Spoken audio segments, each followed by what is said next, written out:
Et cofondateur du Cercle Espoir depuis 10 ans. Alors, cette année, on aura une belle brochette de conférenciers, mais ce qui est particulier aussi cette année, c'est que pendant 5 semaines de suite, il y aura des conférences au Cercle Espoir au Mondo à 19h tous les mardis pendant 5 semaines. C'est impossible de changer ça. Bon, compte tenu de l'importance des personnalités qui venaient présenter des conférences, donc et leurs contraintes d'horaire. Fait que là, c'est 5 semaines de suite. Ensuite, on va revenir à un rythme un peu plus raisonnable, parce que 5 semaines, c'est beaucoup de choses.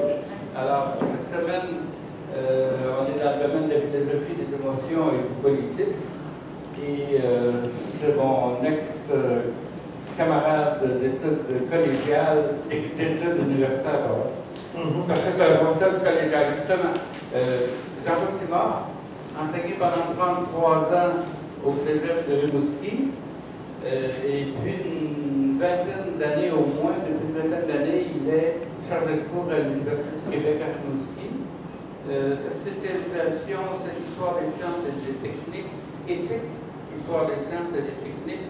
Il a publié une plaquette sur l'initiation à la liberté grâce à l'enseignement de la philosophie au collégial, et on aura une activité spéciale pour la 50e année d'enseignement de la philosophie. Vous savez qu'au Québec, c'est peut-être l'endroit où la philosophie est la plus importante pour la population en général, que tous les étudiants qui dépassent le secondaire dans la formation disons, pré-universitaire ou en technique et tout ça, et qui ont des cours de philosophie obligatoires.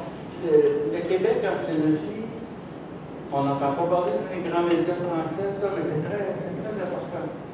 Il y a une population sensibilisée aux problématiques éthiques, métaphysiques, logiques, comme il n'y en a pas, je pense, en Angleterre ou même en France. Ici, la culture philosophique populaire est plus importante que dans la plupart des pays du monde à cause de rapports parents. À cause de Charles Dumont, à cause de Guy Rocher, à cause de nos grands intellectuels. Et on va fêter ça. Il y aura une activité spéciale avec les profs de philo. C'est Louis Sanson qui a pris l'initiative. Louis Sanson, professeur au Cégep de Saint-Hyacinthe, qui a pris l'initiative de ça. Ça va venir en octobre à peu près. OK. Notre ami Jean-Claude Simard de Rimouski, qui a publié et qui a publié aussi dans la revue Découvrir de l'ACFAS, mais au niveau électronique, c'est quelque chose de qualité, découvrir, quand on peut lire ça, c'est quelque chose de très important. Bon, il est consultant pour des revues et des maisons d'édition. Et cela en passant, notre professeur UQTR dans les années 70, Marc Renaud, qui est une personnalité, et son épouse, Mme Latocha.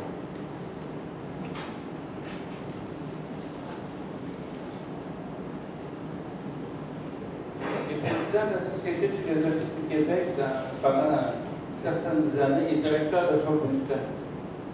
Cette année, on va lancer ici, avec d'autres professeurs de UQTR, on va lancer le dernier numéro de la revue de la Société plus tard en septembre-octobre. Il y a un prix qui a été créé pour récompenser des personnes qui le méritent. Il s'appelle le prix Jean-Claude Simard. C'est quand même rare qu'on reçoit quelqu'un qui porte donc un prix porte le nom, c'est quand même, c'est la première fois depuis 20 ans que ça arrive.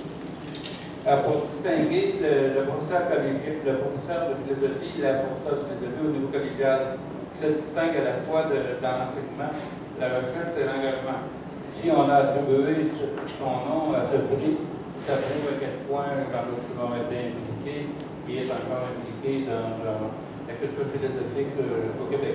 Bon, merci beaucoup, Jean-Claude Simard. C'est à vous.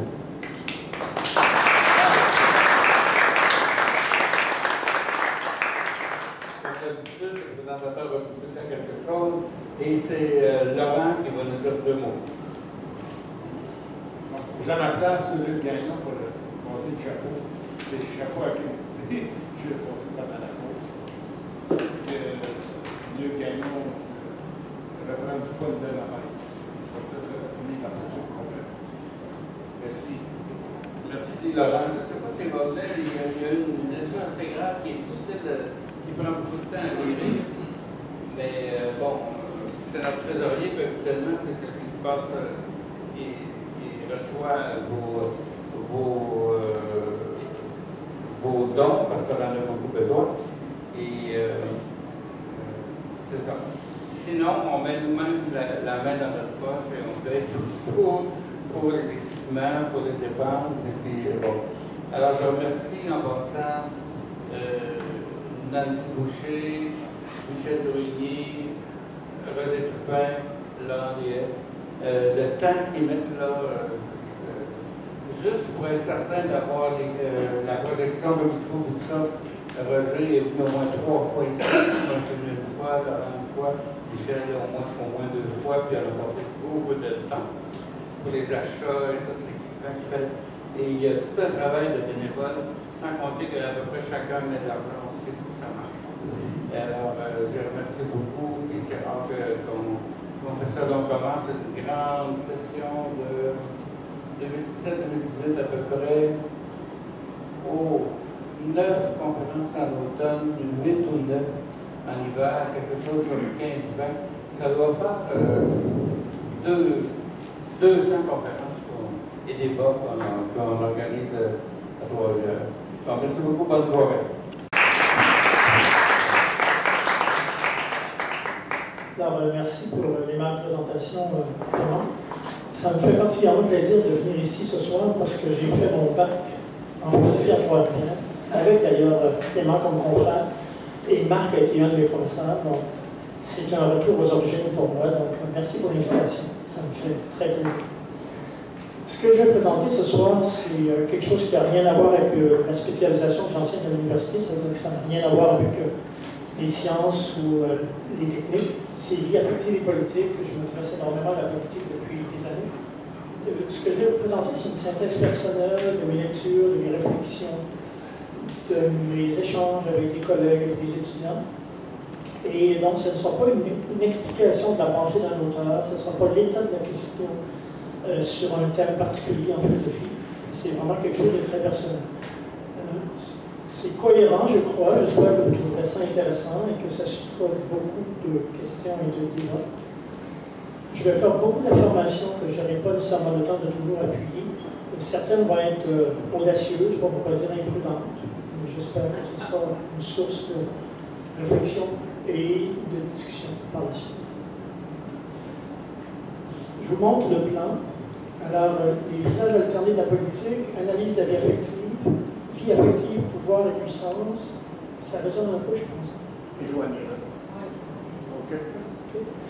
Et je ne suis pas certain que je vais avoir le temps de faire la conclusion parce que j'ai peut-être un peu trop de matériel, donc si je n'ai pas le temps, la 4e section où je pourrais parler de l'heure, je la laisserai tomber. Alors, premier point, les visages alternés de la politique.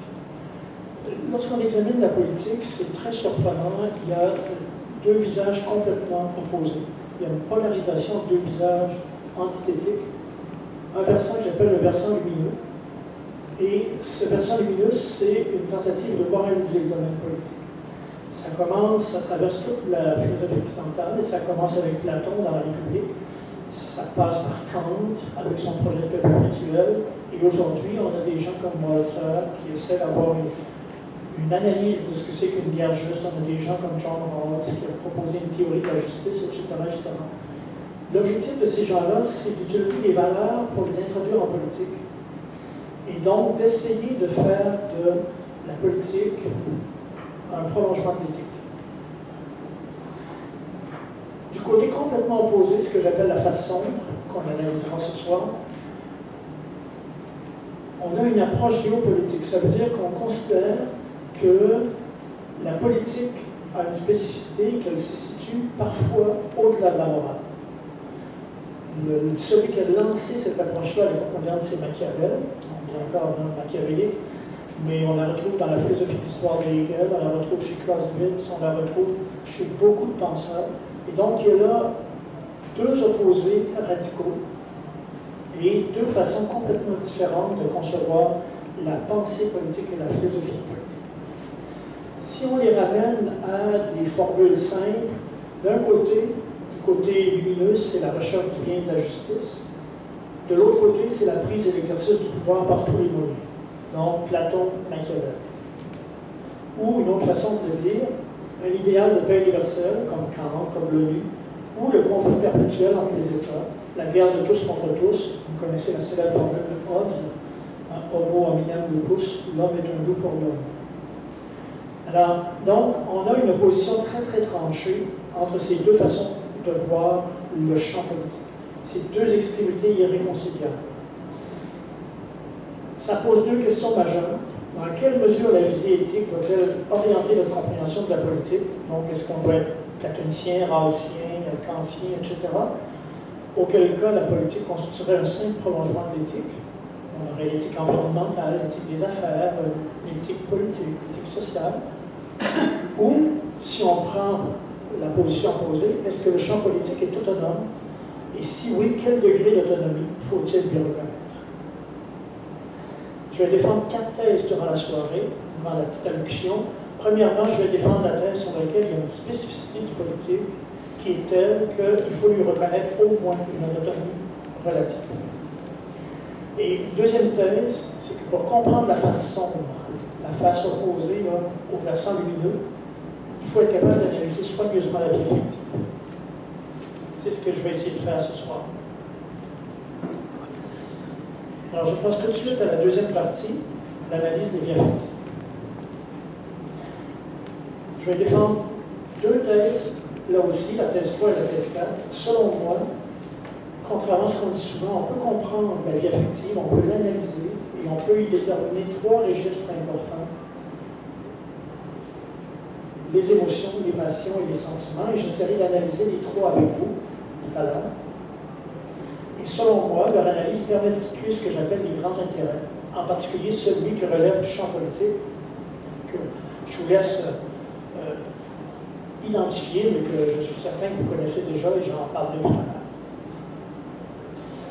La méthode que je vais utiliser, ce n'est pas de partir de définitions, parce que je pense que c'est impossible de définir des émotions, des sentiments et des passions. Donc, je vais proposer une typologie.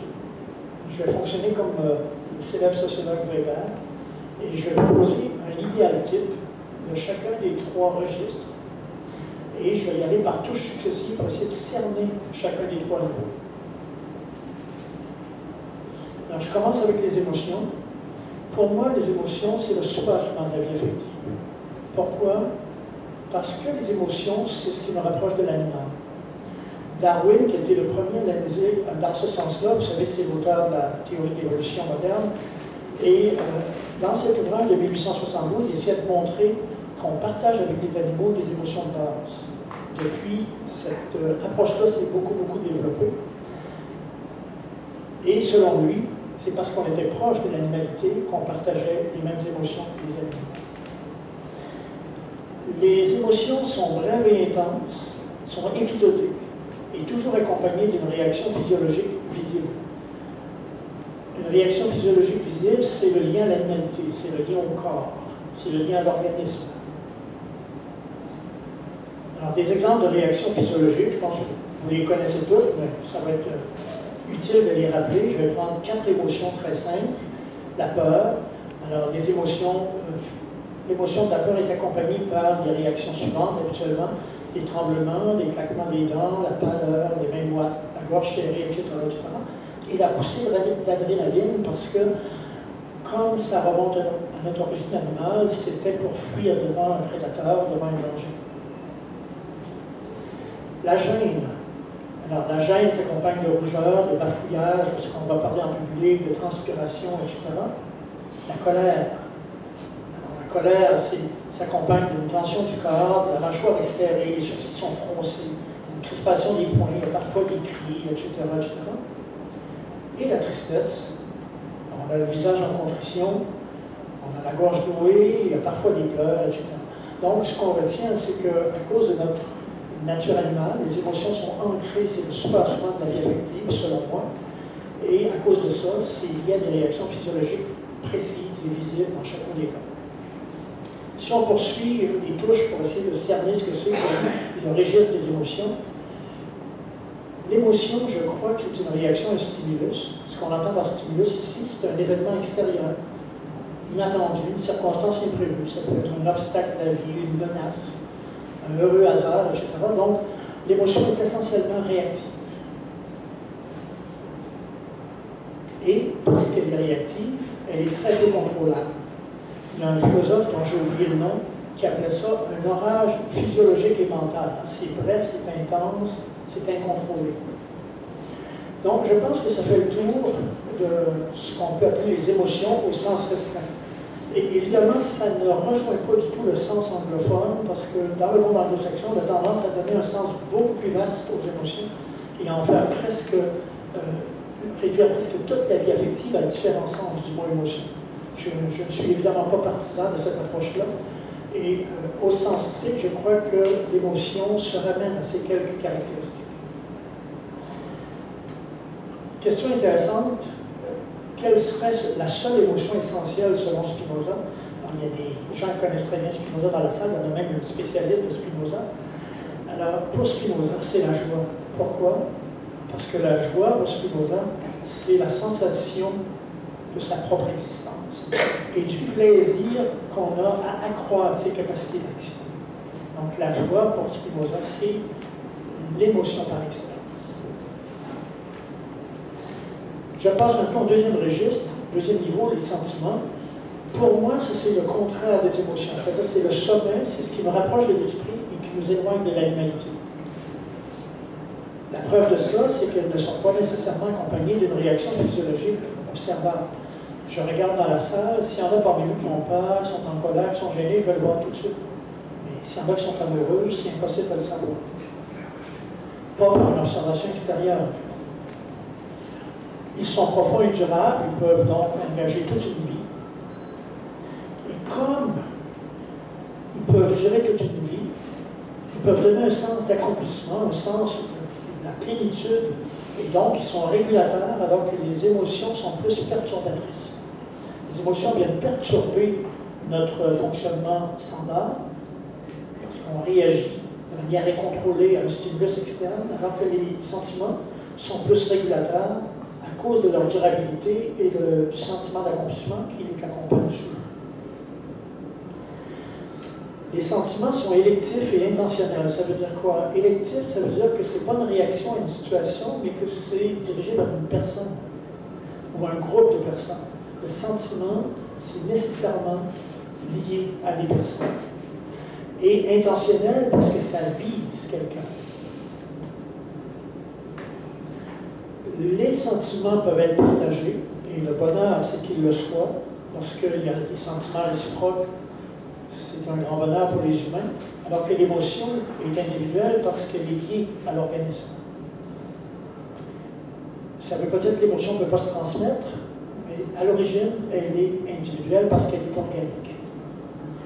Et dernière caractéristique, ça, je m'inspire de Scheller, ici, le philosophe allemand du début du XXe siècle, phénoménologue, qui avait étudié beaucoup les sentiments dans un ouvrage en cours qui s'appelle Nature et forme de la sympathie, et qui disait que probablement que le principal usage, la principale fonction des sentiments, c'est de faciliter, de renforcer les liens entre les humains dans la société. Ça me paraît tout à fait plausible. Donc, j'ai essayé de dresser l'idéal type du sentiment, donc ce niveau supérieur. Question intéressante. Quels seraient les deux sentiments fondamentaux? Je pense qu'on les connaît tous. C'est l'amour et l'amitié, qui sont différents, mais qui ont beaucoup de points communs, et qui sont ceux qui donnent le plus de sens à la vie, le plus grand sentiment d'accomplissement. Troisième niveau et dernier, troisième registre, les passions. Qu'est-ce qui caractérise les passions? Alors, contrairement aux émotions qui sont une réaction à une situation ou à un événement, et contrairement aux sentiments qui visent une personne, la passion vise un objet qui est vu comme désirable. Comme les sentiments ils peuvent mobiliser toute la volonté, toute l'activité mentale, Et je crois que c'est parce qu'ils sont ancrés directement sur le désir. On désire un objet et on veut, par exemple, le collectionner. Alors, on va avoir des passions pour les teintes, des passions pour le bricolage, des passions pour les voyages, des passions pour le sport, etc. Donc, la passion touche d'abord et avant tout un objet vu comme désirable. Ils ne sont pas forcément accompagnés de réactions physiologiques visibles. Donc, il y a plein de gens qui ont sûrement des passions ici, ça ne paraît pas. Et ils nous éloignent de l'animalité, et on peut faire une petite réflexion là-dessus. Les animaux autres que l'homme, parce que nous sommes des animaux, mais nous sommes un animal très très particulier, nous les humains, expriment clairement des émotions telles la colère ou la peur, et sont même capables de sentiments, de proto-sentiments, du moins sous forme d'attachement. Par exemple, entre le chien et son maître, bon, évidemment, ce n'est pas un attachement humain. Il y a des gens, des fois, qui disent qu'ils aiment leur chien. Ce n'est pas le même type d'amour qu'entre deux humains, parce qu'il n'y a pas de réciprocité possible entre un chien et son maître. Mais c'est quand même une forme d'attachement. Mais à ma connaissance et de mémoire d'homme, on n'a jamais observé d'animal qui était passionné. Si ça existe, en tout cas, il faut me le dire, parce que je n'ai jamais vu ça. Alors, l'hypothèse, c'est que la raison pour laquelle les animaux ne peuvent pas être passionnés, c'est qu'ils n'ont pas de désir comme les humains. Ils fonctionnent davantage avec l'instinct. C'est particulièrement évident chez les animaux sauvages. Chez les animaux domestiques, c'est moins clair un petit peu à cause de la proximité avec les humains qui partagent depuis des siècles et même des millénaires. Et ils finissent par mimétisme, par acquérir certaines caractéristiques qui les rapprochent des humains. Mais chez les animaux sauvages, en tout cas, l'instinct est beaucoup plus puissant que chez les animaux domestiques. Pour terminer sur les passions, elles sont intenses comme les émotions et durables comme les sentiments. Donc, c'est un moyen terme entre l'émotion et le sentiment. C'est un palier intermédiaire dans la hiérarchie des registres de la vie affective. Et donc, on peut dire que les sentiments seraient le sommet, les émotions seraient la base, ancrées dans l'organisme, et les passions seraient le registre médian. Elles sont intentionnelles, mais non électives. Non électives puisqu'elles ne visent pas les personnes, mais les objets. Et elles sont intentionnelles parce qu'elles ont une visée contrairement aux émotions. Bon, j'avais un tableau synthèse, je pense que je ne le présenterai pas parce qu'il faudrait que je me rende à l'ordinateur, que j'enlève le PowerPoint, puis que je présente le tableau, que je revienne. On va laisser faire. Vous avez retenu les éléments essentiels de ces trois registres. Alors, je vais laisser tomber le tableau synthèse. Alors, cette typologie que je vous propose, qui ne fera pas l'unanimité, j'en suis certain, mais qui, me semble-t-il, respecte l'expérience qu'on a, pose de nombreuses questions. En voici quelques-unes. Il y a une palette très élargie de sentiments. Il y a des gens qui disent qu'il y en a des centaines. Ça me paraît un peu exagéré, mais disons, il y en a certainement des dizaines et des dizaines. Et il y a sûrement des cas limites entre le sentiment et l'émotion. Il y a des cas qui seraient difficiles à trancher. Donc, c'est pour ça que je parle d'un idéal type. Tout ne peut pas être tranché au couteau. C'est trois grandes tendances à l'intérieur de la vie affective. Par ailleurs, il est évident qu'il y a un lien entre les sentiments et les émotions, puisque les sentiments, l'amour, par exemple, peut générer des émotions très vives.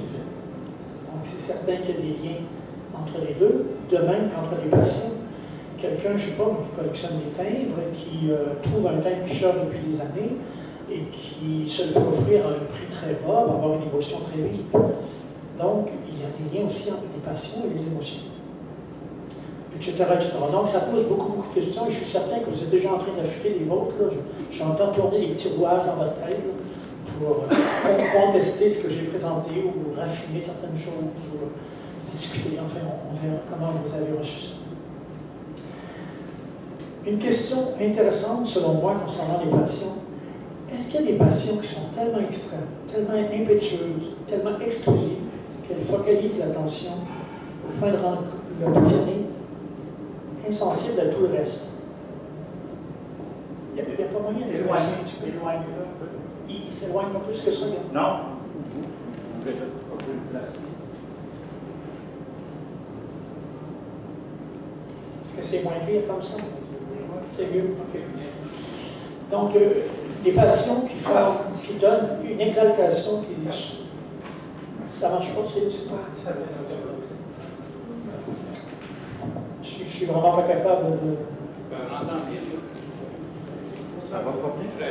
Oui, on entend. Alors, qui subjugue l'individu, qui l'affranchit de toute morale, donc il finit par perdre tout sens du bien et du mal, qui réduit les situations, des occasions, des personnes à de simples moyens au service d'une fin. Si la passion vise un objet, ça veut dire que l'objet suprême devient l'objectif ultime et que tout ce qui sert de moyen pour l'atteindre devient un objet. Donc, qui transforme et instrumentalise tout ce qu'elle trouve sur son chemin. Je prétends qu'il y a de telles passions, et qu'il y en a trois, et que je les appelle les intérêts supérieurs et universels des humains. Et ces trois passions suprêmes, c'est des aphrodisiaques à l'état pur, voire des obsessions. Et parfois, lorsqu'elles prennent possession de la personne, c'est une possession qui est dévorante, qui est souveraine, la personne ne s'appartient plus, ou presque. Alors, quelles sont ces trois passions, ces trois intérêts suprêmes mystérieux? Alors j'imagine que là aussi, il va y avoir beaucoup de débats. Selon moi, c'est l'argent, ou l'accumulation des richesses, parce qu'il y a des sociétés où il n'y a pas d'argent. Ce qui en tient lieu, c'est l'accumulation des biens. L'argent n'est que le symbole dans nos sociétés de l'échange des biens. Donc, l'argent ou l'accumulation des biens, la sexualité et le pouvoir. Selon moi, ce sont les trois aphrodisiaques à l'état pur, les trois choses qui sont les grands intérêts des êtres humains. Et je prétends que c'est, parmi les passions, celles qui sont les plus universelles. Il y a très peu de gens qui collectionnent des timbres, il y a très peu de gens qui sont maniaques du bricolage, de la décoration, des voyages. Par contre, ces trois-là rejoignent presque tout le monde, dans toutes les sociétés, me semble-t-il. Si vous les faites disparaître les romans, la plupart des films, il n'y a plus de Jogo à bottin et il n'y a plus de politique. Bon, maintenant, c'est facile d'affirmer que c'est les trois passions fondamentales, mais encore faut-il avoir des arguments pour le défendre, pour être trop subjectif. Alors, voici un indice qui, selon moi, est assez fort pour montrer leur caractère fondamental. Ce sont les seules passions qui sont tellement mythiques qu'on a créé des personnages pour les symboliser, personnages qui sont eux-mêmes devenus des mythes. Alors, Sauron, le Seigneur des Ténèbres, dans le Seigneur des Anneaux, qui est inspiré de la tétralogie de Wagner, où il y avait un anneau de pouvoir suprême auquel même le chef des dieux Odin avait succombé. Don Juan, qui représente la sexualité débridée sans limite, et Séraphin, qui représente la recherche illimitée d'argent. Petit commentaire là-dessus. Plusieurs pays européens ont incarné la soif irrépressible de l'or, de l'argent, de l'accumulation des richesses, dans une figure nationale qui, comme notre Séraphin, est devenue un nom commun. Ce qui est un autre indice, à mon avis, qui témoigne de l'importance de cette passion, ou ce que j'appelle cet intérêt supérieur. Alors, en Angleterre, on ne dit pas un Séraphin, on dit un Shylock, qui vient, comme vous le savez, du Marchand de Venise de Shakespeare. C'est l'usurier qui était évidemment d'origine juive, c'était les préjugés de l'époque, et qui exigeait, si on ne lui restituait pas la somme qu'il avait prêtée, une livre de chair. C'est très célèbre. Et dans le monde anglo-saxon, on dit un Shylock. Même les receleurs, ceux qui achètent et qui vendent, on les appelle des Shylock. En France, c'est un Harpagon. C'est un personnage de l'avare de Molière. Et Louis de Funès, d'ailleurs, je pense que son meilleur rôle, c'était un film où il jouait l'avare. C'était tout à fait remarquable. Et, de manière générale, dans les différents pays occidentaux, la figure du juif.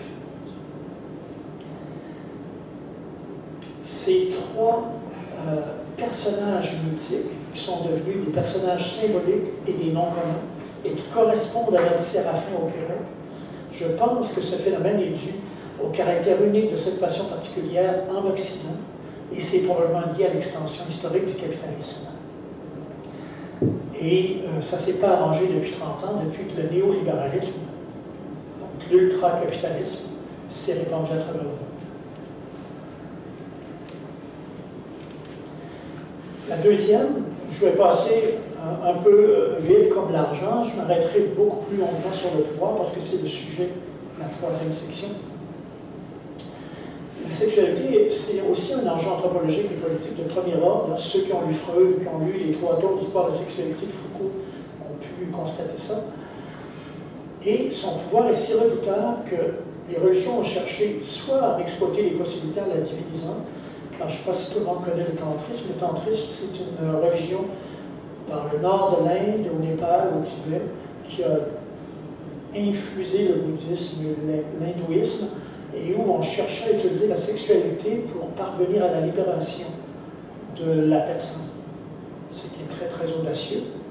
Ou penser aux rites de fertilité du paganisme ancien, qui se sont retrouvés indirectement dans le christianisme. Vous savez que les premiers chrétiens, l'Église était incapable de combattre le pouvoir des rituels païens.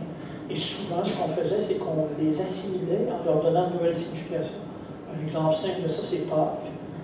Alors, Pâques, c'était la résurrection du Christ. Donc, c'était la nouvelle vie du Christ. Et on l'a placé au printemps, là où la vie renaît. Donc, pour les religions cosmiques, le printemps, c'était la renaissance de la vie, les religions de la nature.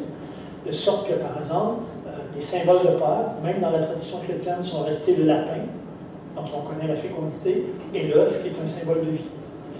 Donc, la puissance de la sexualité, on a essayé de la réutiliser et de l'assimiler autrement dans les religions plus récentes, comme le christianisme. On l'a aussi essayé de la dompter, d'en canaliser les effets.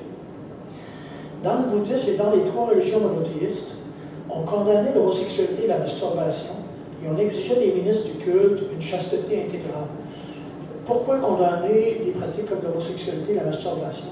Parce qu'elles n'étaient pas productives. Il fallait que la religion trouve une façon de faire servir la sexualité à des fins spirituelles. Et les fins spirituelles, c'était de répondre aux vœux de Dieu qui voulait que les femmes aient des enfants. Donc, comme la masturbation et l'homosexualité n'étaient pas productives, elles étaient condamnées. Et on demandait que le ministre du culte ait une chasteté intégrale pour ne pas qu'il soit soumis à cette poussée extrêmement puissante de la sexualité. Le cas du protestantisme et de l'anglicanisme est un petit peu différent parce qu'on autorise dans le protestantisme et dans l'anglicanisme le fait que les ministres du culte soient mariés, qu'ils aient une conjointe ou un conjoint. Ce qui est remarquable avec la sexualité, et ça, il y a beaucoup de féministes qui l'ont fait remarquer et qui ont fait des études très intéressantes là-dessus, c'est que le maximum de contraintes imposées par les religions était toujours associé au corps de la femme, pour 2 raisons. La première, c'était sa redoutable capacité de séduction. Pensez à la Bible, par exemple. J'ai parlé des 3 religions monothéistes. Dans la Bible, la femme est toujours une occasion de chute. Ève, c'est elle qui fait tomber Adam, puis c'est Adam donc, qui écoute ensuite le Satan, c'est-à-dire le diable, Satan. Pensez à Dalila, qui va être l'occasion de la chute de Samson en lui arrachant son secret par la rue. Pensez à Salomé, qui va obtenir la tête de Jean-Baptiste parce qu'elle fait une danse lascive qui va rendre complètement fou le roi Hérode. Donc, la femme est une occasion de chute dans les religions monothéistes. Ça a été repris dans le christianisme et dans l'islam encore plus. Mais aussi à cause de sa capacité de reproduction, et il fallait encadrer cette capacité. Et donc, on a créé le mariage, on a consacré une institution pour encadrer cette capacité, et on demandait à la femme d'avoir un taux élevé de fécondité, de refuser la contraception ou l'avortement, parce que c'était contraire au dessein divin. Donc, on a trouvé toutes sortes de façons d'encadrer ce pouvoir extraordinaire, cet intérêt supérieur de l'humain. Et les religions ont été très créatives là-dessus. Bon, on pourrait faire une conférence de 3 heures, soit sur la question de la sexualité, soit sur la question de l'argent et du capitalisme, mais ce n'est pas mon propos ce soir. Je voudrais en venir à la question du pouvoir, parce que c'est le point qui va nous intéresser pour parler des questions politiques. Je commence avec 2 citations. Dans l'histoire humaine, rien de grand ne s'est fait sans passion. Vous connaissez cette citation célèbre de Hegel qui montrait que la passion a joué un rôle extraordinairement important pour rendre possible les grands événements historiques. Deuxième citation, qui est tout aussi remarquable et tout aussi connue, elle est de Napoléon. C'est la politique qui doit être le grand ressort de la tragédie moderne. C'est elle qui doit remplacer sur notre théâtre la fatalité antique. Donc Napoléon disait que le destin moderne, c'est la politique. C'est très fort comme affirmation. Et je vais essayer de montrer que ce n'est pas totalement faux. Alors, vous vous rappelez de ma première thèse, que le champ politique a une spécificité qui fait qu'on est obligé de lui conférer au moins une autonomie relative. Je crois que c'est lié au caractère unique du pouvoir, qui est l'intérêt supérieur, parmi les trois que j'ai identifiés, qui est l'intérêt supérieur spécifique du domaine politique. Pardon. Ce qui est extraordinaire, c'est que dès les débuts de la philosophie politique en Occident, dès les débuts de la réflexion sur la politique, les deux faces totalement opposées de la politique sont présentes. Dans la République de Platon, si vous ouvrez le premier chapitre, vous avez un débat entre Socrate et Thrasymachus, qui est un sophiste. Le sophiste, la thèse est très simple, il dit ceci: c'est l'intérêt du plus fort qui fixe la norme et établit ce qu'est la justice. Il n'y a pas de justice en soi, il n'y a pas de justice comme valeur transcendante. La justice, c'est ce que le plus fort décide. Et le plus fort, c'est qui? C'est celui qui est capable de s'emparer du pouvoir. C'est-à-dire l'individu dans une tyrannie, aujourd'hui on dirait une dictature. Le petit nombre dans une oligarchie, aujourd'hui on dirait une aristocratie ou une plutocratie. Et le peuple en démocratie. On sait que quand on flatte démagogiquement le peuple, ça peut donner des résultats assez terribles. On en donnera des exemples tout à l'heure. Donc, la position du sophiste, c'est vraiment la face sombre de la politique. Et vous voyez, c'est présent 400 ans avant Jésus-Christ. Socrate, le philosophe, défend évidemment l'idée que le sens de la justice doit orienter l'exercice du pouvoir, dis-je. Autrement dit, Socrate veut moraliser la politique. Il veut qu'elle passe du côté du versant lumineux. Le Thrasymachus veut la tirer du côté sombre, du côté immergé. Donc, comme Platon est le principal disciple de Socrate et que c'est lui qui écrit le dialogue, évidemment, Socrate va gagner. Alors, Socrate remporte le dialogue et Thrasymachus s'en va, mais il faut reconnaître que Thrasymachus a raison au moins sur un point, qui est selon moi le suivant. Le pouvoir qui innerve le champ politique tout entier implique une forme de suggestion et elle est incontournable, quel que soit le régime que vous adoptez. Dictature, totalitarisme évidemment, démocratie, nous sommes toujours en politique soumis à un empire, l'empire de quelqu'un d'autre. C'est l'essence même du pouvoir. Regardez cette phrase de Raymond Aron. La première fois que je l'ai lue, il y a une vingtaine d'années, j'ai été saisi. On ne peut pas dire de manière plus concise et plus claire que la politique, c'est le lieu de l'exercice du pouvoir. La politique, c'est l'ensemble des conduites humaines qui comportent domination de l'ordre par l'homme. Donc, le lieu d'exercice du pouvoir est donc forcément la reconnaissance de la suggestion. Qui peut être douce, qui peut être violente, ça dépend du régime, mais peu importe, il y en a une. Alors, étant donné la présence de cet intérêt supérieur, le pouvoir, le champ politique va être innervé par les divers plans de la vie affective.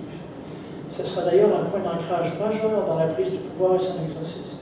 Il y a beaucoup de penseurs qui ont défini la politique de manière simple, c'est la prise du pouvoir et sa gestion ou son exercice. Alors, en effet, comme la vie affective est souvent passive, surtout les émotions, même les passions, elle est facile à manipuler. Et donc, c'est facile de la transformer pour en produire des expressions incontrôlées, pernicieuses et dangereuses. Et je vais donner plein d'exemples dans un instant. Alors, d'où l'importance de ma thèse 2, pour comprendre la façon de la politique, il faut analyser soigneusement la vie affective. C'est ce que j'ai essayé de faire et de vous proposer. Maintenant, je vais appliquer l'analyse que j'ai faite. Alors, pouvoir et émotion. Je vais commencer avec un exemple très simple. Je vais prendre des exemples simples au début, puis je vais les graduer dans des exemples de plus en plus lourds de conséquences. Alors, exemple de la colère dans le domaine privé. Encore une fois, grâce aux féministes. Alors, le mouvement féministe nous a appris beaucoup de choses depuis 40 ans. On a appris qu'on pouvait faire une analyse politique des rapports de couple, qui est particulièrement importante quand l'amour commence à diminuer. Le pouvoir devient plus important à l'intérieur du couple et les conflits de pouvoir deviennent plus importants. On les voit lors des séparations. Ils deviennent même cruciaux à ce moment-là. Alors, un exemple d'utilisation de l'émotion, la colère de l'un ou l'autre des conjoints peut devenir une stratégie de contrôle plus ou moins consciente. Et j'ai dit tantôt que l'émotion, c'est pas intentionnel. Mais quand c'est une sorte de dérapage contrôlé, que ça revient régulièrement, bien là, ça devient semi-intentionnel. Intentionnel entre guillemets, c'est semi-conscient et volontaire. Si on passe maintenant dans le domaine public, là, ça va avoir plus de conséquences. L'émotion va être contagieuse. Il y a des psychologues qui ont comparé ça à une peste, la contagion émotive. Alors, un exemple qui est sympathique, qui est drôle, si vous avez déjà vu une foule de spectateurs sportifs qui font la vague, on voit la contagion de l'émotion qui fait le tour de l'amphithéâtre. Hein? C'est très drôle, c'est sympathique, c'est agréable, mais il y a des cas un peu moins drôles, comme les rumeurs virales sur Internet. On ne sait pas où ça commence, on ne sait pas qui a lancé ça, on ne sait pas comment ça se fait que ça s'étend, mais c'est une traînée de poudre, et on dit que ça devient incontrôlable. Et ça tient au caractère d'instantanéité des réseaux sociaux, où il faut réagir immédiatement. Hein? Il faut tout de suite cliquer pour dire si on aime, si on n'aime pas. Et donc, ça peut donner naissance facilement à des rumeurs virales. Il y en a plein sur Internet. Troisième exemple, là, ça va être pas mal plus sérieux, les usages politiques de la peur. Alors, le cas qui est évident, qui crève les yeux depuis 10 ans, c'est le terrorisme, qui fait usage d'une peur extrême. Et pour ça, on utilise deux choses, des attentats absolument horribles, il y en a eu encore récemment à Barcelone, et des mises en scène spectaculaires de la barbare. Quand je parle de mise en scène spectaculaire, par exemple, quand on détruit les monuments qui font partie du patrimoine mondial de l'humanité, ou quand on prend un otage occidental, puis on fait un film où on a un immense sabre, on lui coupe le cou devant tous les gens, et on filme ça, puis on diffuse ça sur Internet. C'est horrible. Et l'objectif de ça, c'est quoi? C'est d'instiller la terreur chez les Occidentaux, qui sont en général des ennemis pour ces musulmans fanatisés, et servir aussi de carte de visite, il ne faut pas l'oublier, pour recruter des membres, parce qu'on diffuse ça sur Internet. Autre cas où on utilise la peur, on observe qu'il y a une montée des partis d'extrême droite en Occident depuis une bonne vingtaine d'années, et que souvent, ils sont liés à la peur de l'immigration ou du déclin. Trump a fait toute sa campagne électorale sur cette peur du déclin. Il dit, on va redonner sa grandeur à l'Amérique d'abord. Et tout le long de sa campagne, il a exploité la peur des immigrants et la peur du déclin, et il continue à le faire alors qu'il est au pouvoir depuis 9 mois. C'est comme s'il était encore en campagne électorale. Si vous écoutez, si vous avez le courage et la patience d'écouter ces discours qui sont absolument innommables, c'est ce qu'il continue à faire. C'est pas un cas isolé. Tout le monde sait qu'en France, il y a la dynastie des Le Pen, le père Jean-Marie, la fille Marine, qui a failli devenir présidente il y a quelques mois, et la petite fille Marion, qui est députée. On a un cas semblable en Hongrie avec M. Orban, Viktor Orban, qui a érigé un mur de barbelés pour empêcher l'immigration à partir de la Serbie, un mur de presque 200 km de long. On a l'exemple du Brexit qu'on a vu l'an passé, où l'Angleterre, le Royaume-Uni a décidé de sortir de l'Europe, et ceux qui ont mis le feu aux poudres, c'est des gens comme Boris Johnson et Nigel Farage, qui étaient sympathisants de l'UKIP. L'UKIP, c'était le parti xénophobe qui alimentait la peur de l'étranger. Et c'est inqualifiable leur comportement, parce qu'après avoir mis le feu à la baraque, et après que le Royaume-Uni ait voté pour sortir de l'Europe, ils se sont retirés et ont dit « débrouillez-vous ». C'est épouvantable. La peur est une émotion, comme j'ai dit tantôt, elle touche donc une situation, pas une personne. Or, le migrant n'est pas un individu précis, il est anonyme, il est sans visage. Il faut donc l'associer à des situations types. Alors, si vous regardez comment ces démagogues fonctionnent, le migrant, ça va être l'envahisseur avec un grand E, le voleur de job avec un grand V, le terroriste avec un grand T. Et regardez ce qui se passe à la frontière sud du Québec présentement. Là. On a un afflux d'immigrants haïtiens qui sont des immigrants irréguliers, n'ont pas eu légaux, la différence est importante. Et écouter les radios poubelles du Québec. C'est la frénésie présentement là, par rapport à cette question-là. C'est des envahisseurs, c'est des voleurs de jobs, c'est des terroristes, c'est tout ce que vous voulez. C'est un classique.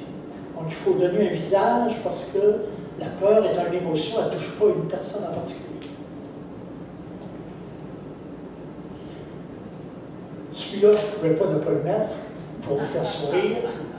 La peur du référendum ou de la souveraineté, à toutes les fois qu'il y a des élections provinciales,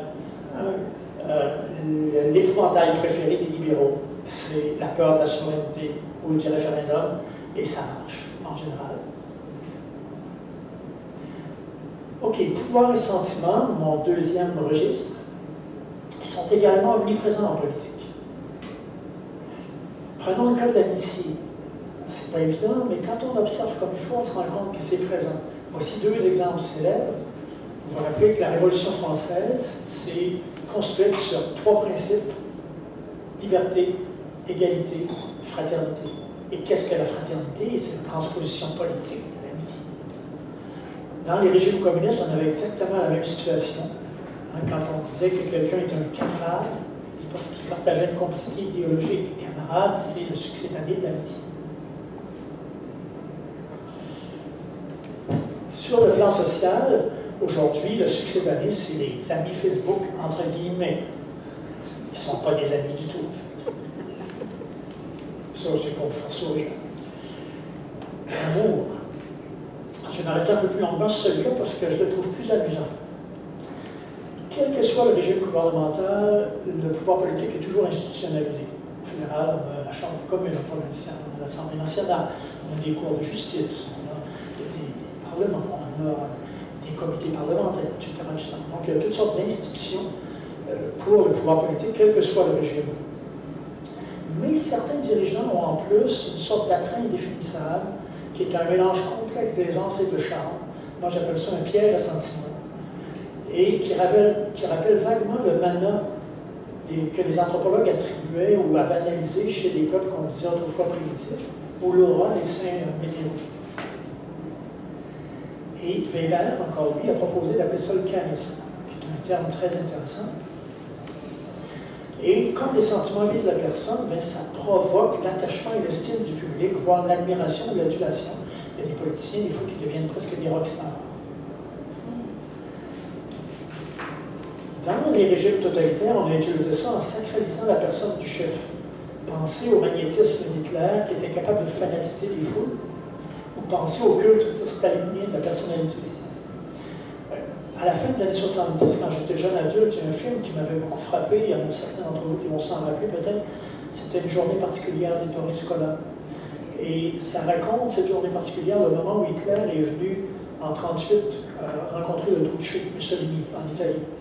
Et il y a deux des monstres sacrés du cinéma italien, qui étaient Mastroianni et Sophia Loren, qui jouent là-dedans un rôle à contre-emploi, parce que Mastroianni joue un intellectuel homosexuel, alors que c'était le Latin lover par excellence. Pardon. Et Sophia Loren, qui était la vampe, joue le rôle d'une femme au foyer, une mère complètement dépassée, dépeignée et tout, débraillée. Alors ils sont vraiment à contre-emploi. Et ce sont les seuls qui ne vont pas aller aux manifestations et aux défilés qui soulignent l'arrivée d'Hitler dans la capitale italienne, à Rome. Et pourquoi je vous parle de ça? Parce qu'il y a un passage qui est extraordinaire pour expliquer à quel point c'était poussé loin cette chose-là. À un moment donné, on a une scène dans la chambre à coucher de Sophia Loren, et qu'est-ce qu'il y a sur le mur? Une photo du Duce. Pourquoi? Parce que le Duce était censé être celui qui cristallisait les désirs des femmes italiennes. C'était l'amant par excellence. Donc, il était présent dans les chambres à coucher, la photo du Duce. Voilà une utilisation claire d'un sentiment en politique. Dans les démocraties modernes, c'est très très important aussi, à cause de la multiplication des écrans, les images deviennent fondamentales. Tu peux presque plus faire de la politique si tu n'as pas de bonne image. Et il y a des faiseurs d'images, des professionnels de l'image.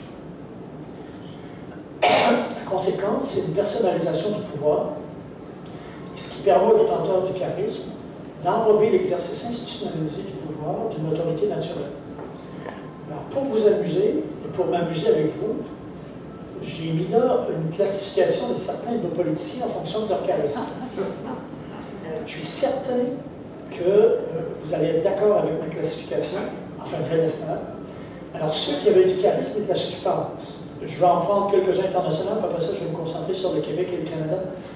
Alors, Kennedy, Churchill, De Gaulle, Lévesque, Trudeau-Père, indépendamment de leur position politique ou idéologique. Ceux qui ont du charisme sans substance. Alors, évidemment, notre Caninois national, c'est-à-dire M. Trudeau-Fils. Ceux qui ont de la substance mais pas de charisme, le pauvre Legault, qui est un homme intègre, sincère, qui a des idées, qui les défend bien, on ne les partage pas nécessairement, mais qui a à peu près autant de sex-appeal qu'une planche de bois, et ceux qui n'ont ni charisme ni substance, Jean Chrétien, qui a fait toute sa carrière sur la gestion de l'héritage de Trudeau, dont il avait été le lieutenant, et qui a réussi à aller chercher un peu l'amour du public, même s'il n'y avait aucun charisme, en se présentant comme quelqu'un qui était proche du peuple. Rappelez-vous, le petit gars de Shawinigan. François Hollande, moi je dis que c'est un cas d'espèce parce que là, on atteint des sommets dans l'absence de charisme et de substance. Et là, c'est pas juste pathétique, c'est presque sublime un cas comme ça. Parce que là, quand tu le regardais discourir ou présenter ses politiques, tu avais l'impression que tout ce qui restait, c'était le prestige de la fonction. Tout le reste était absent, aucun charisme, aucune substance, aucune capacité d'entrer en relation avec l'auditoire, c'en était pathétique. On peut aussi utiliser des sentiments négatifs. Je suis rendu à combien de minutes là? C'est la limite pas mal. 5, ok. Alors, le ressentiment et la haine, l'exemple paradigmatique, c'est l'Allemagne au XXe siècle. Le ressentiment est toujours utile aux démagogues, mais Hitler s'est servi du ressentiment face au traité de Versailles. Après son putsch manqué en 1923 à la brasserie de Munich, il s'est servi du ressentiment du traité de Versailles, qui était présent dans la population, pour amorcer sa réhabilitation et sa montée météorique vers le pouvoir. Et vous vous rappelez que dans le traité de Versailles, il y avait des conditions très dures. L'Allemagne devait restituer évidemment les territoires conquis, l'Alsace et de Lorraine revenaient à la France, les Sudètes revenaient à la Tchécoslovaquie, etc. Il y avait des réparations de guerre en termes financiers très importantes aussi. Et il y avait l'interdiction de remilitariser la Rhénanie, qui était la zone tampon entre la France et l'Allemagne, et interdiction du service militaire. Alors, Hitler s'est servi du ressentiment de la population face au traité de Versailles, qu'il a combiné un usage politique de la haine des Juifs, un sentiment extrêmement puissant, la haine. Il a mis en place un antisémitisme viscéral qui a été porté par tout un parti, et même une grande partie d'un pays. Et ça lui a permis de remilitariser la Rhénanie en 1936, d'annexer l'Autriche en 1938, d'envahir la Pologne en 1939, ce qui a lancé la Deuxième Guerre mondiale, et de mener l'Europe à l'apocalypse. C'est un des cas les plus nets d'utilisation des sentiments négatifs dans tout le XXe siècle. Comme la haine est un sentiment, elle touche donc non une situation mais une personne. Et comme le juif est une communauté ethnique ou religieuse et non une personne précise, il fallait le personnifier. Alors, on l'a stéréotypé, il était petit, il avait le teint foncé, il avait le nez crochu, il avait les yeux, toujours en train de compléter, etc., etc. En philosophie, on dirait qu'on l'a essentialisé. Mon troisième et dernier cas, et je vais finir avec ça, et peut-être qu'on va être obligé d'arrêter à un moment donné pour recommencer. Tu me feras signe une minute avant, peut-être. Alors, il y a des cas innombrables dans l'histoire humaine, évidemment, où la passion joue un rôle. Rappelez-vous de la phrase de Hegel tout à l'heure. Les grands conquérants, leur passion dévorante pour le pouvoir limité, qui transformait tout en objet ou en pion. Alexandre, Napoléon, Jules César, Gengis Khan, Attila, mettez-en. Mais il y a un deuxième cas qui est moins évident, et qui, selon moi, est beaucoup plus important, parce qu'il est très actuel, c'est les relations internationales. C'est l'extrémité du spectre politique qui est souvent évincée des manuels de philosophie collégiale, pour ceux qui enseignent comme moi collégial, parce qu'on veut montrer aux étudiants comment devenir de bons citoyens, donc on parle plutôt de la politique intérieure ou de la micropolitique habituellement. Et en micropolitique, les conflits sont arbitrés par le gouvernement ou tranchés par le droit institutionnalisé. il y a des systèmes de justice, des tribunaux, etc. Mais en macro-politique, c'est-à-dire le rapport entre les nations, là, c'est totalement différent parce qu'on ne peut plus s'appuyer sur le concept de personne qui est central dans nos systèmes politiques à cause des chartes des droits. Et il n'y a plus de personnes, il y a des sujets de droit qui sont des États. Et ces États échappent souvent à l'état de droit, sans jeu de mots. Nietzsche disait l'État, c'est le plus froid de tous les monstres froids, parce qu'il a un principe fondamental qui est très simple, c'est la raison d'État. Ça avait été défini par Richelieu, vous savez, l'ancien ministre de Louis XIII, celui des trois mousquetaires, là, qui était implacable. Alors, on peut essayer de moraliser les relations internationales, on le fait souvent, par des échanges économiques et culturels, par des relations diplomatiques, par l'arbitrage des institutions internationales, comme l'ONU, les cours de justice, etc. Et ça, le but, c'est de civiliser les rapports entre les nations. Mais il y a une façon des relations internationales. Et chaque État étant autonome et étant souverain, c'est la formule habituelle. Lorsque l'intérêt national se transforme en égoïsme sacré, par exemple, lorsqu'il y a des menaces, lorsqu'il y a des conflits, il n'y a pas d'instance souveraine pour arbitrer les relations entre les États. Il y en a pour arbitrer les relations entre les humains dans une démocratie ou dans n'importe quel régime, mais entre les États eux-mêmes, il n'y en a pas. Et le droit international devient inopérant. Alors là, on va prendre des moyens, quand on est à la tête d'un État, pour défendre l'intérêt national en cas de besoin. Il faudrait peut-être arrêter pour que on peut terminer. Okay. Alors, quels sont ces moyens? On va construire des alliances stratégiques, par exemple, nous sommes alliés des États-Unis. On va augmenter les capacités militaires. La première chose que Trump a faite en arrivant au pouvoir, c'est d'augmenter de manière astronomique le budget militaire des États-Unis, qui représente déjà, je ne sais pas si vous connaissez le chiffre, le budget militaire des États-Unis à lui seul représente autant d'argent que le budget militaire de tous les autres pays réunis. C'est la moitié du budget mondial. Et Trump a proposé de l'augmenter, je pense que c'est de 12%, quelque chose comme ça. Ou on va faire des guerres par procuration. Alors l'exemple type, c'est la guerre froide entre les États-Unis et l'URSS, que Aaron, dans une belle formule, a appelée la paix belliqueuse, parce qu'il n'y avait pas de conflit direct entre les États-Unis et l'URSS, mais il y avait des conflits par régime interposé en Corée, à Cuba, au Vietnam, et il y en a encore actuellement. Nous sommes en guerre, le Canada. On a tendance à l'oublier. Les conséquences, la division de pays entiers, des centaines de milliers de morts et de blessés durant tout le XXe siècle, et encore aujourd'hui. Alors pourquoi? Parce que la raison d'État, c'est l'État obscien de nature entre les nations. Hobbes disait, entre les humains, il faut un pouvoir fort, parce que comme l'homme est un loup pour l'homme, ils vont s'entretuer. Entre les nations, il n'y a pas de pouvoir supérieur. Donc, quand ils décident de s'entretuer, il n'y a rien pour les arrêter. Pas d'arbitrage supérieur, il n'y a pas de gouvernement mondial.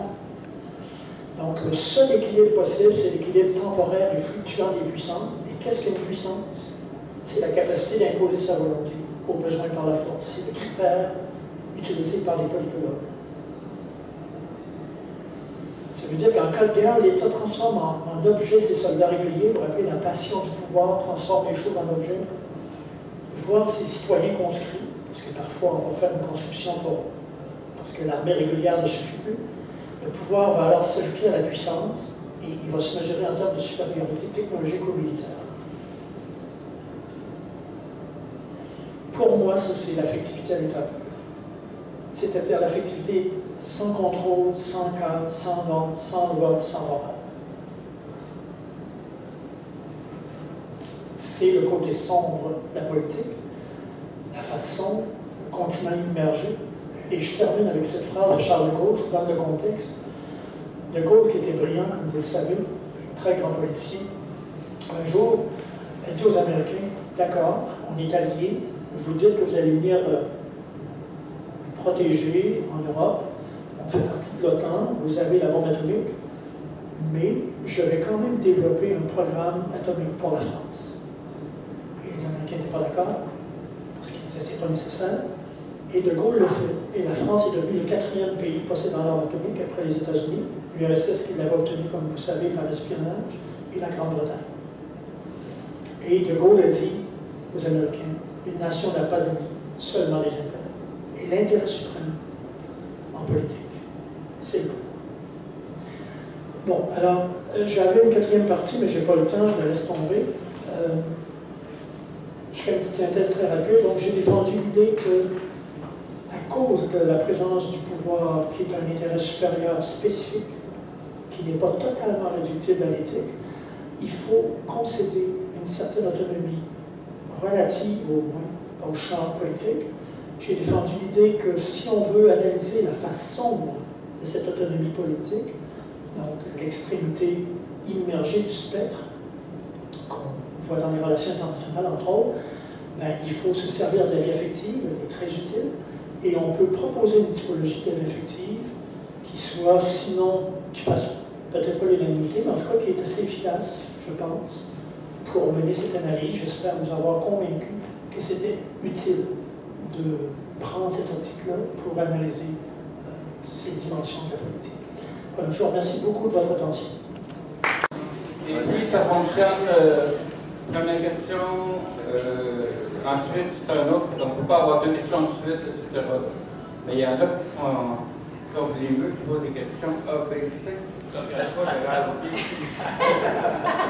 Mais il y a tellement de richesse au niveau psychologique et au niveau politique que dans la conférence qu'on peut avoir des multiples questions avec des sous-questions. Gérald Godet. Alors, une question de base avec A et B. C'est-à-dire que je suis quand même un peu étonné que vous classiez les émotions dans les sous-bassements de la vie affective et que vous n'ayez nommé que des émotions négatives. Pas que les émotions ne sont pas que négatives, mais vous n'avez nommé que des émotions négatives. A. Est-ce qu'il n'y a que des émotions négatives? On fait de la tendresse, etc. Alors, deuxième B. Mon B, c'est que je suis étonné que vous mettiez les passions seulement du côté des objets. Alors, on sait très bien que les passions humaines sont là. Les passions sociales, évidemment, on a écrit l'histoire des passions françaises, par exemple. Mais d'un autre côté, les passions, la passion humaine, la passion pour quelqu'un, la passion dans l'amour. Et là, vous dites que les passions, ça ne concerne rien que les objets. C'est un peu surprenant. A. J'ai nommé une émotion qui était l'émotion positive fondamentale selon Spinoza, c'est la joie. Puis, c'est sûr que j'aurais pu en nommer d'autres, mais de manière générale, les émotions sont plus perturbatrices. C'est pour ça que j'ai donné des exemples qui perturbaient le comportement standard ou habituel. Mais effectivement, il y a des émotions positives. Cependant, je ne placerai pas la tendresse dans les émotions. Pour moi, c'est un sentiment. Deuxième question, c'était pourquoi... Les passions des objets. Les passions des objets. Seulement vers des objets. Seulement vers des objets. Et vous donnez l'exemple comme argument de la passion amoureuse. Dans la passion amoureuse, qu'est-ce qui est amour et qu'est-ce qui est passion? Ce qui est amour, c'est la reconnaissance de l'entièreté de l'autre. Ce qui est passion, en général, c'est le corps. Quand on a la passion pour l'autre, habituellement, c'est d'abord physique. Quand c'est à un autre niveau, c'est pas de la passion, c'est de l'amour.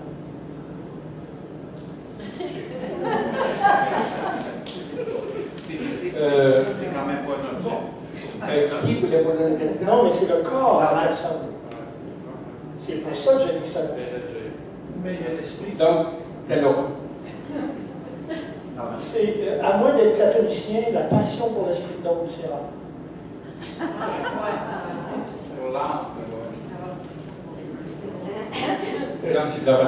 J'ai bien aimé votre étude concernant les relations entre la vie affective et politique. Je trouve ça intéressant. Je pense que ça éclaire un peu le domaine politique. Par contre, j'ai eu l'impression, à mesure que vous avanciez dans votre exposé, que votre exposé concernait surtout le pouvoir masculin. Vous savez, ça concernait davantage, les exemples que vous avez donnés, ça concerne c'est beaucoup des hommes. Mais est-ce que, du côté féminin, est-ce qu'il y avait des distinctions à faire qui nous permettraient de voir la différence entre les hommes et les femmes au niveau du pouvoir? Ça, c'est un immense débat. Même les féministes ne sont pas d'accord là-dessus.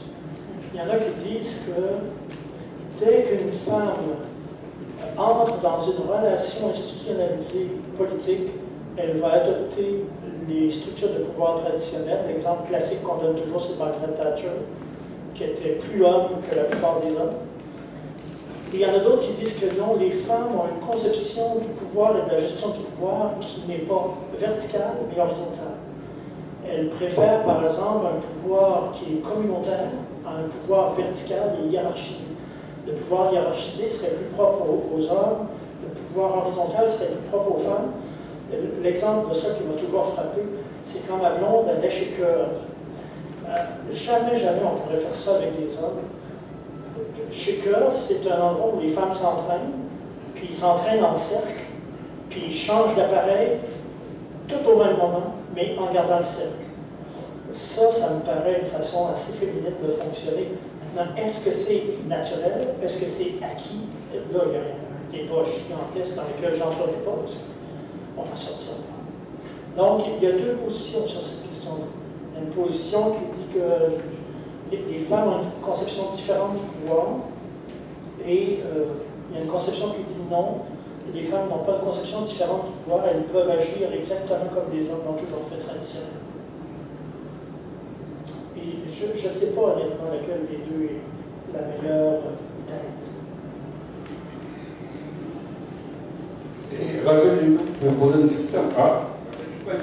Oui, la raison d'État, ça ne serait peut-être pas un subterfuge pour faire passer les intérêts économiques d'un pays pour justement que, peu importe, donc les multinationales d'un pays, avec leurs représentants, on pourrait dire, Premier ministre et les ministres aussi, au complet, là, on invoque la raison d'État alors que ce serait bien d'autres choses.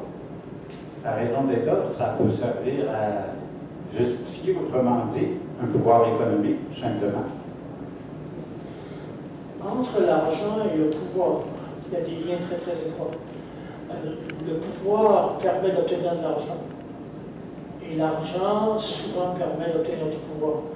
Au Moyen-Âge, là je vais m'amuser un petit peu, puis je vais amuser ceux qui ont une formation en philosophie. Au Moyen-Âge, on disait, à propos des valeurs suprêmes chez les humains, des concepts suprêmes identifiés par Platon et les néo-platoniciens, l'être, l'un, le bien, etc., et le vrai, on disait « c'est unum convertitur », ça veut dire l'être et l'un se convertissent l'un dans l'autre. Moi, des fois, j'ai l'impression que l'argent et le pouvoir sont convertibles. C'est-à-dire que l'un sert à obtenir l'autre et vice-versa. Maintenant, c'est important de garder la distinction quand même. Par exemple, Hitler n'a jamais cherché l'argent. C'est pas ce qui l'intéressait. C'était le pouvoir illimité, c'était rendre à l'Allemagne une certaine forme de grandeur, se venger du traité de Versailles, détruire les Juifs. Ça n'avait rien à voir avec l'argent. Donc, il faut garder la spécificité du pouvoir. C'est très, très important. Cela dit, souvent, il y a des guerres qui ont été faites au nom d'intérêt économique. Là-dessus, je suis tout à fait d'accord avec ce que tu dis. L'exemple classique, c'est la guerre en Irak. La guerre en Irak en 2003, évidemment, on a enrobé de relations, de notions idéologiques comme démocratiser l'Irak, faire disparaître l'horrible dictateur qui était Saddam Hussein, mais on sait très très bien que la moitié des membres de l'administration de Bush fils avaient des intérêts dans le pétrole. Et donc là, il y avait aussi des intérêts pétroliers. Et comment s'appelait la compagnie là, du vice-président? C'était Halliburton, je pense, dont il avait déjà été président. Et ils ont fait des milliards avec ça. Cela dit, juste un petit détail qui est amusant parce que les gens souvent ne voient pas cette dimension-là. Puis je pense que c'est important de la rappeler. Dans la guerre en Irak, il y avait cette dimension économique qui te donne raison. Il y avait une dimension idéologique, puis il y avait une dimension religieuse. C'est surprenant. Les trois pays qui étaient les plus fervents pour attaquer l'Irak, c'était les États-Unis, la Grande-Bretagne et l'Espagne. M. Bush est un born-again Christian. M. Blair est un born-again Christian, c'est lui qui dirigeait la Grande-Bretagne. Et M. Aznar n'était pas un born-again Christian, mais sa femme l'était. Et elle avait une énorme influence sur lui. Les trois étaient en croisade. Donc, il y avait dans cette guerre des éléments idéologiques, amener la démocratie en Irak, renverser Saddam Hussein, tuer des faux prétextes, on se rappelle tous de l'histoire des armes de destruction massive qui n'ont jamais existé. Il y avait des intérêts économiques très très clairs et géostratégiques aussi. Et il y avait un petit arrière-fond religieux, un résidu de croisade.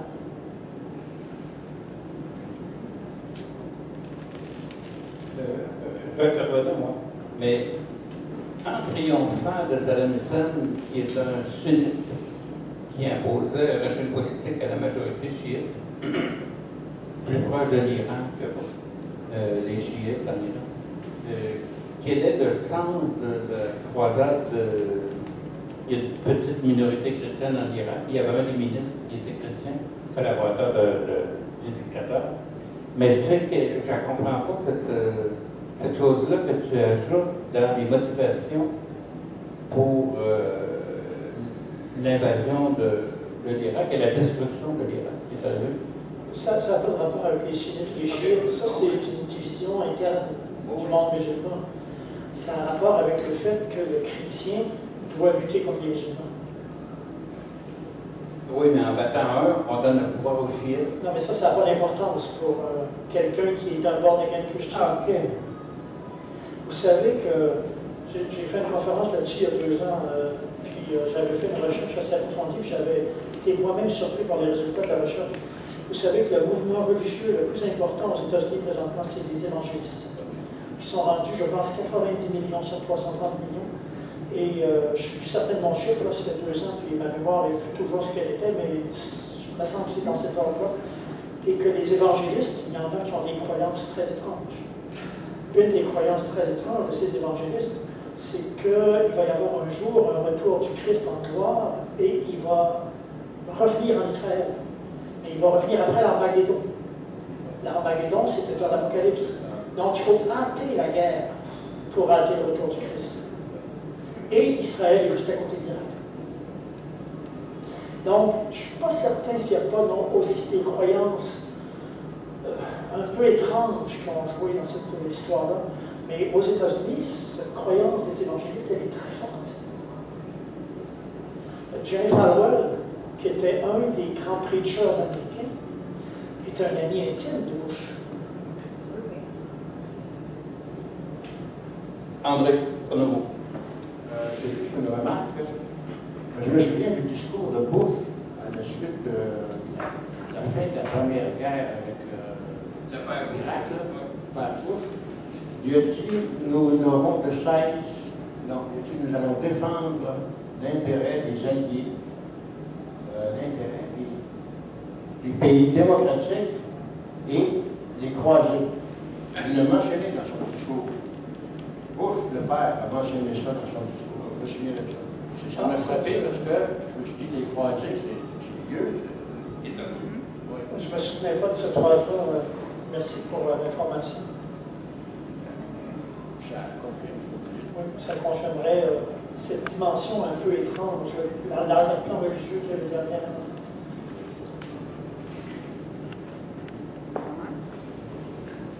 Alors, bravo. Moi, j'ai trouvé que c'était d'une grande clarté, malgré la complexité.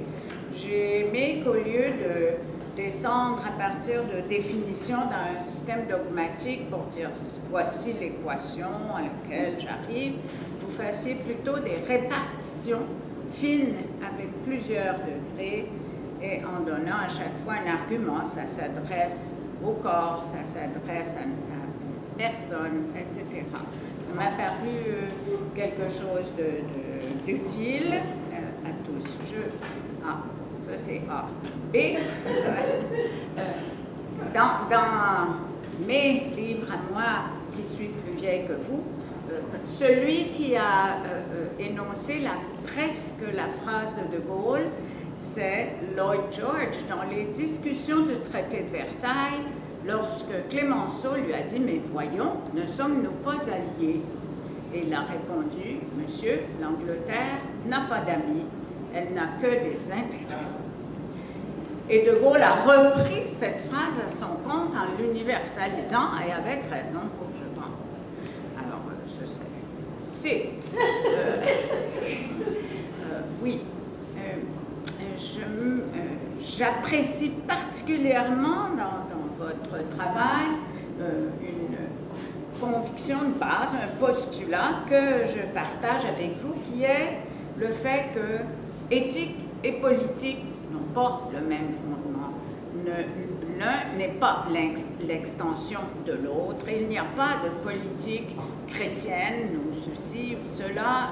C'est beaucoup plus relié à une anthropologie brute qui va du côté de l'éthique dans un canal et va du côté du politique dans un autre. Et très souvent, la même personne se contredit dans ses décisions éthiques, peut être, par exemple, un salaud, un traître envers ses amis, mais un grand politique en même temps. Et on voit bien qu'on ne peut pas lui en faire reproche, que ce n'est pas le même champ, en fait. Et c'est à partir de là qu'on peut comprendre comment les champs politiques divers dans l'histoire s'organisent et que valent leurs justifications. En effet, c'est en dehors de l'éthique que ça se passe. Alors, je suis toute contente d'aller dans le même sens que vous. Il me restera un petit détail, que c'est une discussion que nous avons en dehors de cette soirée, vous et moi, sur l'idée de personne et son importance dans l'histoire de l'Occident. Eh bien, je ne crois pas, moi, qu'on puisse l'appliquer à l'Antiquité et trouver que ça peut être assez spécifique pour nommer les sentiments. Je ne pense pas ça. Je pense qu'il faut attendre le judéo-christianisme officiel pour qu'on parle de personne en Occident. C'est tout ce que j'ai à dire ici. Une petite réaction, je peux. Oh, oui. Pour Lloyd George, je l'ignorais. Merci de me l'apprendre. Je ne savais pas que la phrase de Gaulle avait des antécédents. Deuxièmement, je suis content que vous analysiez ma position sur la spécificité, au moins relative, du politique et une certaine autonomie.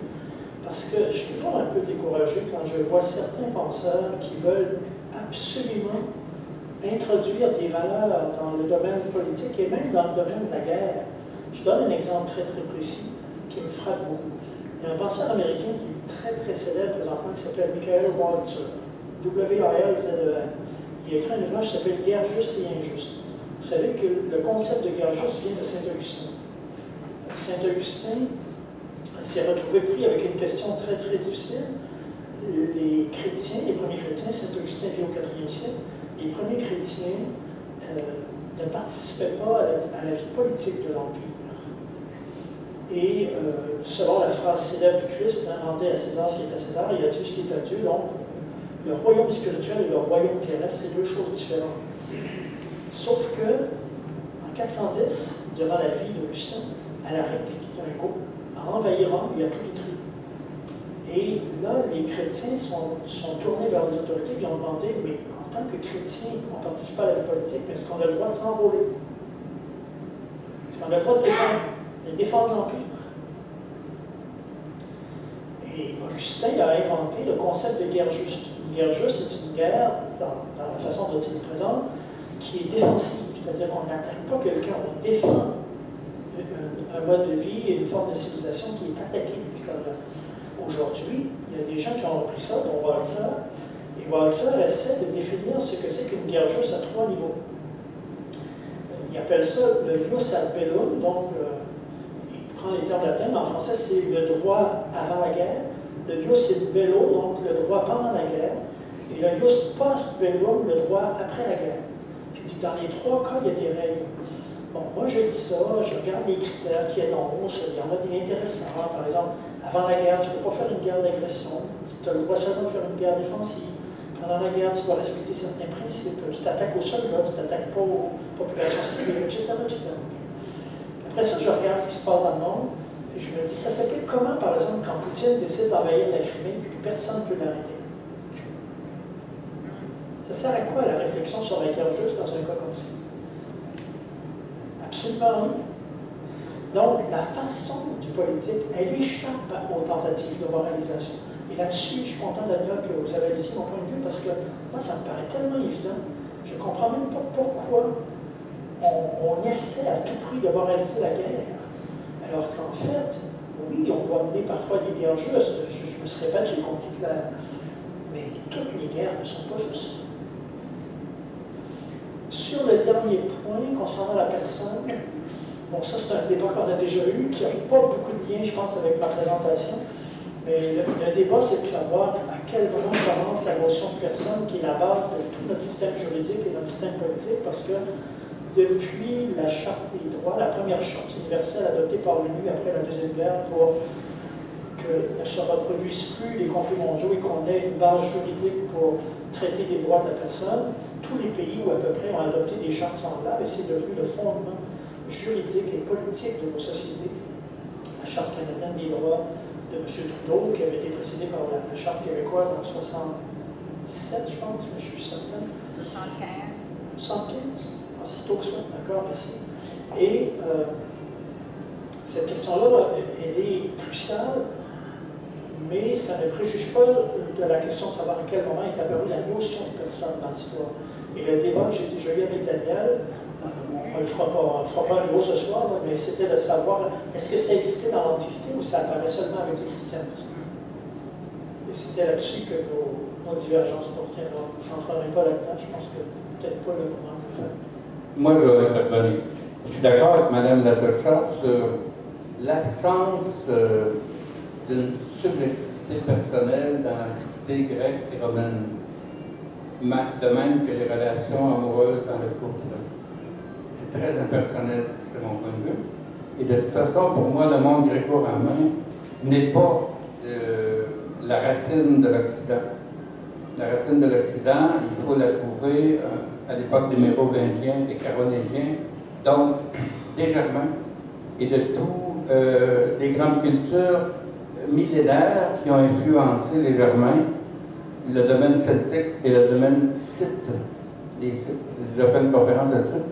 J'ai vu ça sur votre site. Oui, c'est ça. J'ai fait une conférence. C'est pas le même site, mais regarde, un jeu de mots. C'est ça. Fait que là, la subjectivité, c'est certain qu'avec les confessions de Saint-Augustin, on est quand même dans l'Empire romain, là, qui a nourri beaucoup de moines, de religieux et d'intellectuels occidentaux, qui étaient une très grande minorité par rapport à toutes les populations, les ethnies qui vont finir par former l'Europe avant Charlemagne et après Charlemagne. C'est certain que Hegel était d'accord avec ça. Il me semble qu'il avait dit dans le christianisme, il y a une forme de subjectivité parce qu'il y a une profondeur divine à l'être humain, à la personne. Il parlait de subjectivité. Il y a une profondeur. Il faudrait aussi quitter les auteurs gréco-latins et chrétiens pour voir comment se forme l'idée de personne en Occident. Et ça va être, d'après moi, il faut retourner aux sources celtes, germaines et scythiques. Et plus avec des icônes comme le chevalier, la dame, la fameuse dame mystérieuse, les celtes, ça, puis qu'on retourne à la littérature courtoise ou la littérature du Moyen-Âge, Tristan Isolde, ça. Là, on a des personnes, il y en a qui vont dire que c'est des rôles, ils représentent des archétypes ou de l'amoureux, de l'amoureux. Mais c'est une question qui reste ouverte, déterminer l'origine de la personne. Je me souviens qu'on avait fait une émission à télé communautaire où on était 3, 4 ou 5, c'était filmé, c'était des archives, sur la notion de personne, opposition à l'individu. L'individu qu'on utilise dans le domaine de la police en disant cet individu et tout ça. Une personne, on le sait avec la philosophie contemporaine, le XXe siècle, c'est beaucoup plus que ça. Et une question, où se situerait Macron dans les substances et je me souviens de substances et charisme et j'ai pensé à ça tout le temps. Il y avait beaucoup dans la première catégorie de Gaulle évidemment, mais après ça il y en avait plus beaucoup. Le pauvre Justin qui se retrouvait tout seul. Puis là je me suis dit où est-ce qu'on met Macron? Il faudrait qu'il réfléchisse.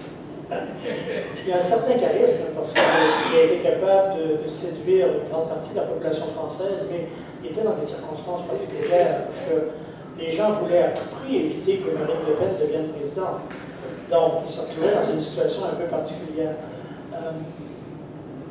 Je ne sais pas si c'est le lieu de discuter de la personnalité de Macron et de ses politiques. On ne le connaît pas encore énormément. Hein. C'est quelqu'un qui a surgi comme ça, un peu de nulle part, qui est venu de l'extérieur du sérail politique, qui a fondé un parti qui, lui aussi, est né d'un peu de la cuisse de Jupiter, à peine 1 an et demi, je pense, avant les élections. Et ses positions sont un petit peu surprenantes parce qu'il semble essayer de concilier la gauche et la droite et de dépasser cette opposition-là, mais c'est pas très très clair encore. Puis je ne suis pas certain comment on peut le classer. Il me semble avoir de la substance, certainement un certain charisme, parce que sans ça, il n'aurait pas été capable de remporter l'élection présidentielle. Puis il fascine dans sa vie de couple, parce qu'il vit avec une femme qui est 25 ans plus âgée que lui, ce qui est quand même très peu traditionnel, surtout en France. Alors, je lui reconnaîtrais du charisme et de la substance. Ouais, dans la première catégorie. Pour ce qui est de la personne, je n'ai pas cité à ta conférence, alors je ne peux pas me prononcer sur le contenu. J'aurais été curieux d'entendre ça, les sources celtes, scythes et mérovingiennes de l'Occident. Et non pas les sources gréco-latines, je crois que j'aurais contesté. Et je signale seulement un détail, c'est vrai que la personne comme réalité subsistante, indépendante du sociopolitique n'existe pas dans l'Antiquité. Même les cultes étaient associés à une cité. Le culte était un culte civique. Donc même les religions étaient civiques. Et ça, c'est certain. Donc, la notion de subjectivité subsistante, comme on la connaît en philosophie, le sujet indépendant de toute réalité sociale et politique, n'existe pas dans l'Antiquité. Cependant, il ne faut pas être trop catégorique. La notion de personne, le terme même de personne est romain. 1er siècle. C'était le nom du masque du théâtre. La persona. C'est pas personnel, le masque. Exactement. Oui, mais ça représente une personnalité que la personne adoptait, que l'individu adoptait. Donc là, il y a une dimension de personne qui commence à apparaître. Et je te signale que ce n'est pas Saint-Augustin qui a fait les premières confessions. C'est Flavius Joseph, bien avant lui, qui a fait une autobiographie, et qui est un juif qui vivait dans l'Empire romain, et qui était associé aux Flaviens au IIe siècle. Bon, mais là, je pense qu'on est rendu un petit peu loin de ma conférence. C'est ça, les gens ne lisent pas beaucoup l'autobiographie de Flavius Joseph, un auteur juif de langue grecque, gagné à l'Empire romain, vendu à l'Empire romain. Et ensuite, le fameux Libanios, qui est un ami de l'empereur Justin l'Apostat, qui a écrit aussi sa bios, que j'ai lu. Julien l'Apostat. Oui, qu'est-ce que j'avais dit? Justin. Ah non, Justin Trudeau. on peut l'échapper. Oui, Julien l'Apostat, c'est ça, ça veut dire le renégat de Christ Céleste. Il a écrit son ami Libanios a écrit une bios, une vie aussi. Mais c'est important l'affaire de Flavius Joseph là, à l'époque, disons, de la fin de Jérusalem, de la destruction de la Palestine juive. C'est important. Oui, il y avait des questions. Oui, madame Aglaé. Oui. Alors, dans la civilisation inconsciente, il y avait, on consultait des femmes, donc des civils, des femmes d'oracle à Delphi, et n'est-ce pas, c'était des individus qu'on consultait comme la sagesse divine.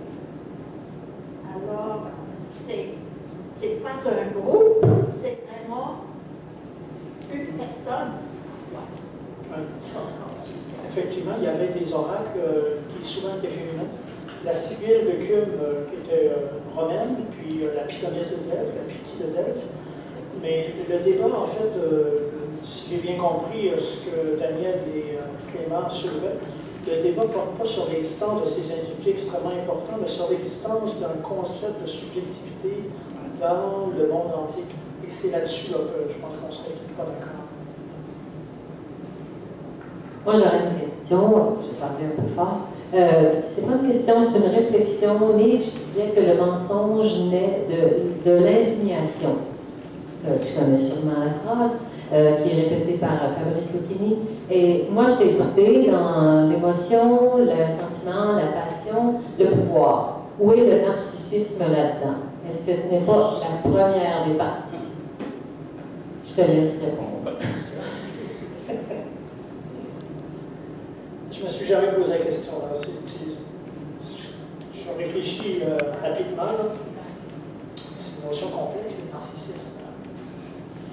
En général, on considère que ce n'est pas quelque chose d'extrêmement positif. Rousseau disait la première, le sentiment premier, c'est l'estime de soi. Et lorsque l'estime de soi se dégrade à cause de la civilisation, ça devient de l'amour-propre. Et l'amour-propre, c'est assez proche d'une forme de narcissisme.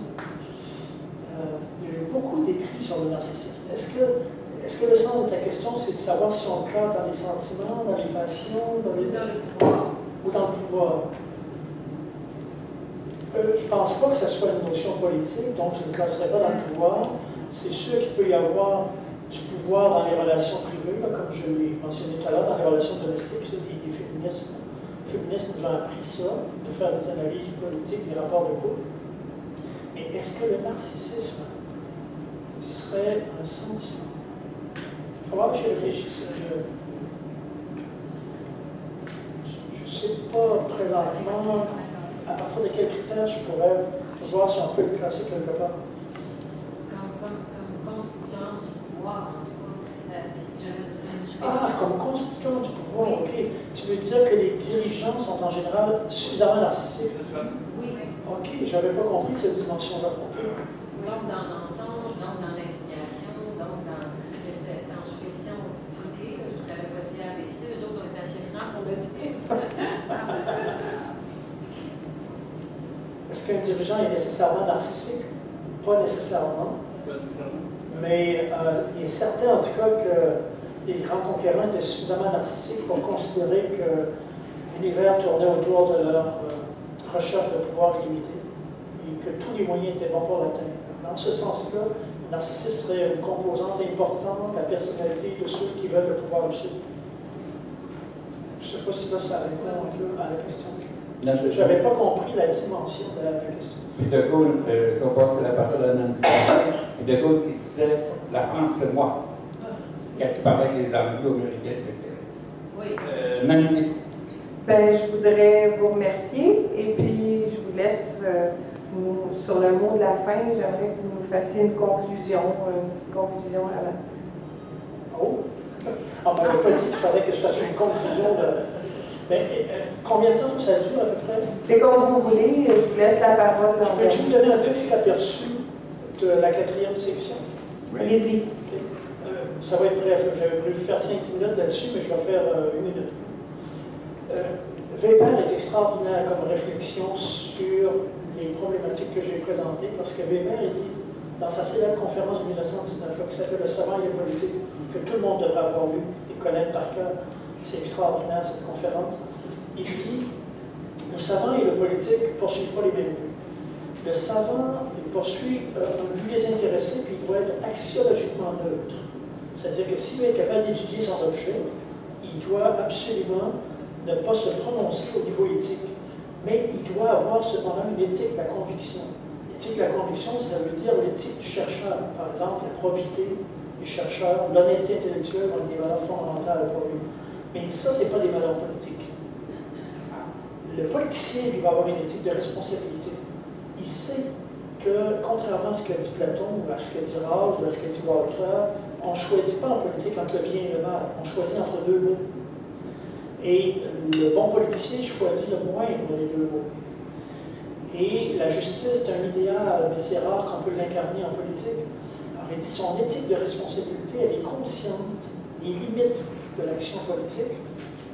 Et Weber a une formule extraordinaire pour dire la place que le pouvoir occupe en politique. Il dit, le dirigeant sait qu'un jour il va devoir faire appel à la force parce qu'il a, en tant que représentant de l'État, je cite la formule de Weber, le monopole de la violence légitime. Le monopole de la violence légitime. Ça veut dire qu'il y a une violence qui n'est pas légitime. Quand je me fais justice moi-même, par exemple, quand un manifestant va lancer sa voiture à Charlottesville sur des contre-manifestants, se faire justice soi-même, c'est interdit dans nos sociétés et dans la plupart des sociétés qui ont des systèmes juridiques. Mais l'État, lui, dispose d'une violence légitime parce qu'il est requis par ceux qui l'ont élu d'imposer les lois qu'il a votées.